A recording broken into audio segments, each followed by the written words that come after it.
Hi everyone.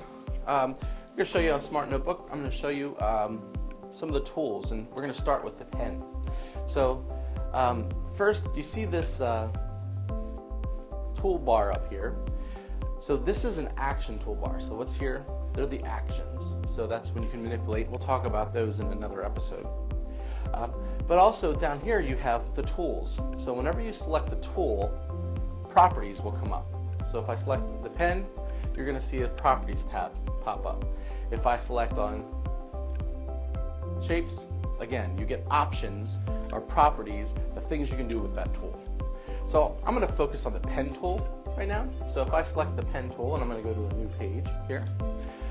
So first I have just a regular pen. So if I pen, and I'm tapping the board with 2 fingers there, you can see pen, and with my great handwriting I know, right? So that's just the pen tool. Now calligraphy, if I go pen, it just makes it look a little bit nicer, like calligraphy. Now that's really thick because it's just too thick for me, and I want to put a lot of words on the board. So I can actually come up, remember, to the properties that we have here, and I can actually come down. I can change the color if I want, or select the color here, and then I can also click on these lines, and I can select a thicker line. So now, if I write pen, it's thinner. And again, I'm tapping the board with my right knuckle. Alright, so now let's move on to crayon. This is a crayon tool, so students love this because they can write with a crayon, or I've seen pictures drawn, they're beautiful. The next pen here is the highlighter. Of course, that's pretty self-explanatory, so if you want the students to highlight on the page, they can.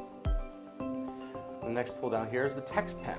Now, this one's interesting. It doesn't work as fast as I'd like it to, but if I go ahead and write pen here, and I wait a few seconds, pen should pop up, and it says, do I want this? Now it changes, what these are, annotation. When you write, it's an annotation.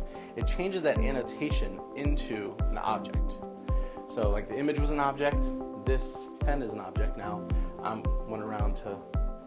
I should move to my cursor here, and now I can move that around, throw it out of the way. That's an object. Now, if you don't like how quick that is, or you say, oh man, I should have taken one of these words and made it into text, you can, with the cursor selected, select that. If you notice, I have that annotation, and I can actually tap it again. So I want this whole thing. I'm going to go ahead and tap on that. I'm going to go ahead to recognize pen. So you can also recognize it in that same little triangle. Now if I recognize pen, pen pops up. So just another way you can recognize text. Pretty cool. Alright, moving on with the pens here. So if I move back to the creative pen, now this is pretty neat. You can actually have, if you want the students to circle or interact with the board in a fun and different way, you can pick one of these fun options and they can circle. And again, that thickness is pretty thick, so if I make it a little bit thinner, now I can, it's not as good, is it? Let's try that. There we go. So the thickness has to be thick enough to show the colors that are inside. And I can also do stars, and there I think I can change my thickness. Yeah, see they're too small though, so I thought they're all being a little better. But now the stars are there, so they can circle stars and all kinds of different objects and stuff like that. Paintbrush looks like a paintbrush. Different colors. If students want to get creative, come on the board, draw a picture, they can do that paintbrush feature or pen. The last one here, second to last one I should say, is the magic pen. I'm going to go back to that image that I had earlier. Now the cool thing about the magic pen, when you use it, you want to write on something, it will disappear if you just want to emphasize something but you don't want it to stay forever. If you underline. Now, if you circle, if I do an oval here, you notice it just shows that area that I circled, and I can should be able to move that around like that if I get to the edge.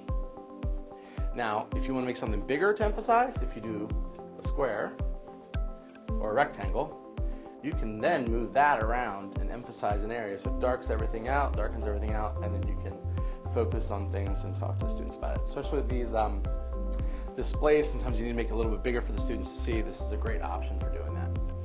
So that is the magic pen. The last one I want to show you here is the shape recognition tool. Probably know what it does, right? So if I do a circle or an oval, because it wasn't a good circle, let's try to get a real good circle. There we go. So if you get it close, it's going to recognize. If you do a square, it's going to show a square. Now, if you do a square but you go past, it's not going to do it. It's not going to recognize it because that's not a true shape. And of course, I can also do a triangle. So shape recognition. So those are the different pens that you can use on the Smart Notebook. And thanks for listening.